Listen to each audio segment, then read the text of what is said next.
At Christmas, my 3-year-old daughter opened a cracked dollar store toy while my sister's kids unwrapped iPads, designer hoodies, and gift cards. My mom laughed.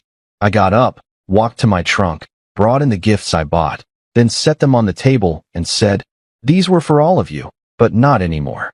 The room went dead silent until my sister snapped. Christmas morning, and my daughter was sitting on the carpet with a Dollar Tree doll whose arm was already cracked before she even pulled it from the plastic. She smiled anyway. That's just who she is. Sweet, undemanding, always trying to see the good. She was wearing little red pajamas with reindeer on them, and she clutched that broken toy like it was magic. Across the room, my sister's kids were tearing through layers of expensive wrapping paper, iPads, Yeezy hoodies, spa gift cards, Nintendo Switch games, laughter, squeals, noise, and then there was my mom sitting with her coffee, smirking at the whole thing like it was a sitcom. Music. When my daughter held up the broken doll and asked if maybe there was another present for her, my mom didn't say a word. She just looked at me and laughed. That low nasal laugh she always did when she was mocking someone. I didn't react right away. I wanted to, but I didn't want to ruin the morning. I just smiled at my daughter and helped her sit down to play, but inside something snapped. Let me be clear. I had gifts for all of them. Thoughtful ones, not dollar store crap. Weeks of planning, shopping, careful wrapping. I had spent hours baking cookies, making homemade cocoa mixes, finding small items each of them would actually enjoy. And yes, despite how I'm usually treated, I had done it because I still had some hope. Stupid, stubborn hope. But when my daughter was completely ignored again, something shifted. I stood up without saying anything. Walked out the front door in silence. Everyone probably thought I was going for a walk or taking a call. Nope.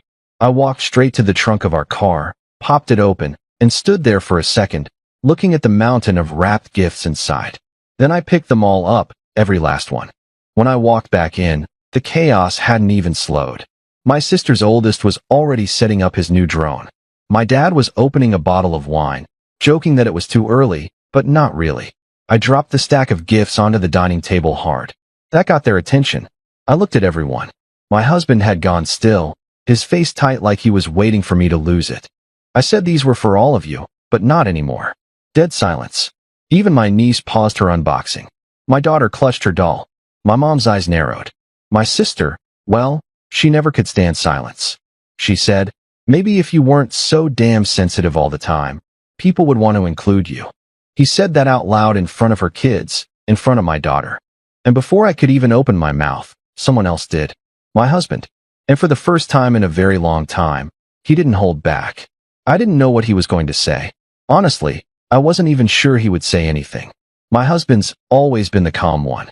Quiet in the car after family dinners. Stiff smiles. Short answers. He never liked confrontation. Not with my family anyway.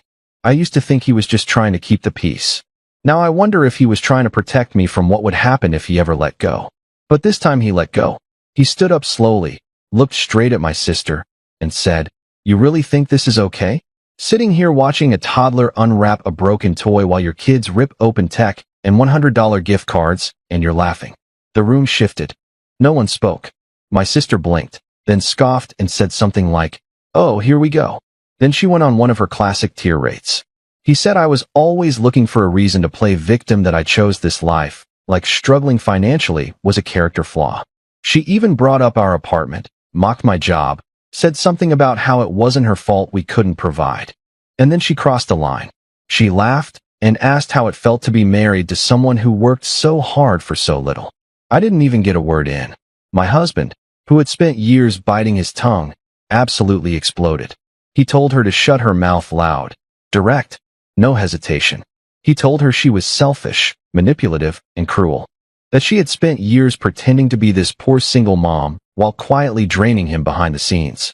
He looked around the room and said, "You all know she's been using me, right? I've been paying her bills, buying her kids' school supplies, fixing her car, and she still has the nerve to humiliate my daughter on Christmas." The silence was thick. My mom opened her mouth to say something. I don't even know what, but he cut her off. "And you sat there and let it happen. Every year you do this. You act like our daughter is invisible. You know what? We're done." My dad muttered something about how we shouldn't be airing private stuff in front of the kids. My sister's kids were frozen, watching it all unfold like it was a reality show. My daughter just looked confused, still holding that cracked doll like it was something worth holding on to. That's when my husband walked over to the dining table and started gathering the gifts one by one, calm, steady. No yelling anymore, just done. I stood there for a second, then picked up my daughter. My sister started yelling again. Something about how we were overreacting, that we were ruining Christmas, that she didn't ask for help. He just offered. We didn't answer. We walked out the front door with all the gifts we had brought. Not a single person followed us. We didn't go home. We drove straight to my Uncle Ron's place. The one who lives 20 minutes out of town. The one my mom always calls a loser because he married a woman who works at a gas station, like that's some kind of moral failure. Ron has never pretended to be rich, but his family has always made us feel welcome, even when my own didn't, that we showed up uninvited with a trunk full of presents. I briefly told him what had happened. He didn't ask for details. He just opened the door and told us to come in.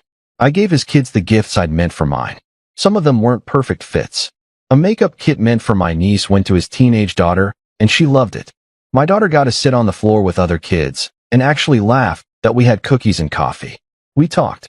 It felt like Christmas for the first time in years. That night, on the drive home, my daughter fell asleep with a candy cane in her hand, still clutching that broken toy, but now surrounded by other ones that actually worked. And something in me felt lighter.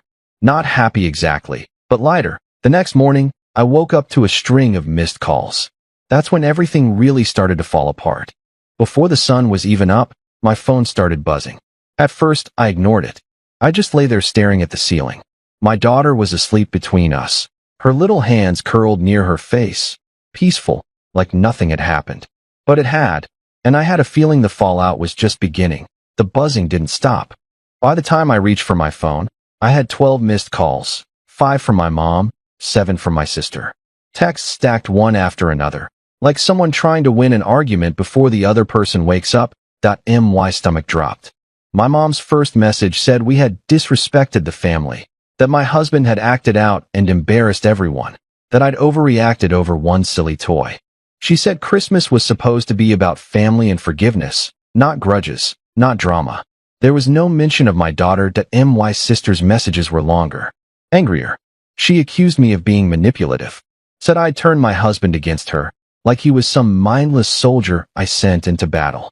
She said I was jealous, not just of her money, but of her life, her kids, her status in the family, that I'd always felt left out, and this was just me throwing a tantrum because no one cared about me. And then the one that pushed me over the edge. Your daughter is going to grow up thinking the world owes her something, and that's on you. I handed the phone to my husband. I couldn't read another word. He didn't even flinch. He just looked at me and said, "That's it. She's done." I thought he meant the fight, that we'd give it space and wait for things to cool down. But he meant something else entirely. That he meant done. No more money. No more rent payments. No more Venmo transfers when her card declined. No more just until next week grocery runs. No more help with school supplies, car repairs, birthday party decorations, or unexpected fees. It wasn't small stuff either. He pulled up the bank statements and showed me. He'd been sending her money every month for over 3 years. She had never said thank you. Not once. He'd never told me how much it really was because he didn't want me to feel like we had to choose. But now he was choosing. He sent her a single text. "You're cut off. You've taken enough from me and treated my family like we're nothing. Figure it out yourself." Then he blocked her. 10 minutes later, my mom called. He answered on speaker. She didn't ask if we were okay. She started crying. Not real tears, the guilt trip kind. She said this was tearing the family apart. That my sister was a single mom doing her best. That my husband's outburst had caused irreparable damage. He waited until she finished. Then he said, "Funny. You didn't think it was damaging when your granddaughter opened a broken toy while everyone else opened iPads." Silence. "For years," he said, "you've made excuses for her behavior, her attitude, her selfishness. You've let her insult my wife in front of everyone and laugh like it was a joke. We're done pretending. If you want a relationship with us, it has to look different." Then he hung up. I didn't say a word for a while. I just looked at him, wondering who this man was, this calm, focused, protective version of the guy I married. I felt more seen in that moment than I had in the last 5 years. The rest of the day was quiet. My daughter colored at the kitchen table while we cleaned up from the day before. The house felt lighter, like something toxic had been sucked out, but I knew my sister. She wasn't going to take this quietly, and she didn't. By Thursday, messages from mutual relatives started rolling in. Apparently, my sister had been calling people, saying she was being cut off financially because she dared to speak her mind. She painted herself as the victim, said my husband was emotionally unstable, that I was trying to break up the family. But she made one big mistake. She forgot how many people she owed money to, because once word got out that she'd been living off my husband for 3 years, some very interesting conversations started happening. Conversations she couldn't control, and for the first time in a very long time, she wasn't holding all the cards that by Thursday night. It felt like someone had finally turned the lights on in a room that had been dark for years. My phone started lighting up, not with angry messages like I expected, but confused ones. Cousins. An aunt I barely talked to. Even someone I hadn't seen since my wedding. They weren't asking me to apologize. They weren't telling me I'd gone too far. They were asking questions. Messages kept coming. People asked if my husband had really been supporting my sister and for how long. Then one message stopped me cold. My cousin Jake sent screenshots of my sister asking him for money for a medical emergency. He never got paid back. He wasn't the only one. Over the next day, more relatives admitted they'd helped her too. Rent, bills, school supplies. None of them knew about each other. She'd played everyone separately, always with a crisis. The most unexpected message came from her ex. She'd always painted him as a deadbeat, but he sent proof of consistent child support payments through the state. Years' worth. She'd been collecting support, while also taking money from my husband and relatives. I didn't confront her. I didn't need to. The truth spread on its own. Group chats went quiet. People stopped defending her. Then a package arrived. Inside was a new hoodie for my daughter and a note that said, "I'm sorry for Christmas." No explanation. I realized it wasn't remorse. It was panic. That night, my husband showed me something else. He'd also been quietly sending money to my mom for years. That's when it hit me. This wasn't just my sister. It was a system. A family that leaned on us financially while treating us like we didn't matter. After hearing a voice recording of my sister and mom laughing about how I'd come crawling back, my husband was done. He gathered years of bank records, listed every payment, and sent one final email to my parents and sister saying the help was over. We finally felt at peace. Until the next morning, when my husband called from work and said, "She's here." My sister had shown up at his office with her kids in the car. She said she just wanted to talk. He went outside but didn't invite her in. She started crying. Not the kind of crying that comes from real regret, but the kind that happens when the game stops going your way. She said she was struggling. Said the money ending had put her in a bad place. That she hadn't expected to be cut off so suddenly. That she'd made mistakes, but she was family.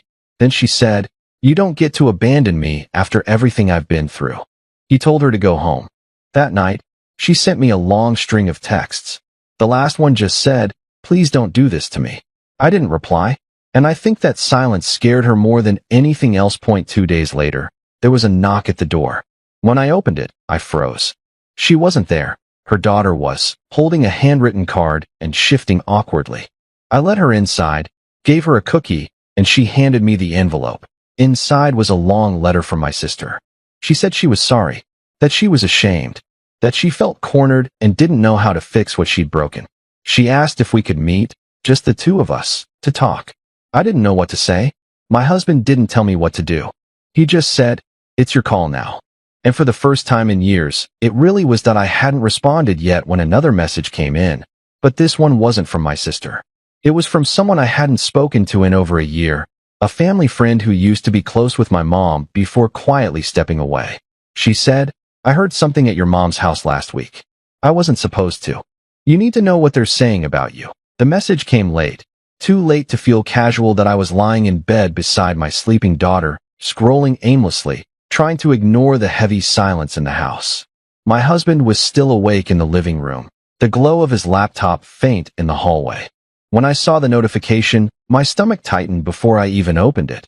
She explained that she'd overheard my sister and mom talking in the kitchen. They didn't know she was still there. My sister had said, "Just give it time. Amanda always thinks people change. She'll cave like she always does, And my mom laughed and replied, "She needs us more than she realizes. Let her pretend she's mad. We'll be back in soon enough. Just play along." They were talking about the letter, the hoodie, the card their daughter had brought to our door. The apology I'd almost believed might be real. It wasn't remorse.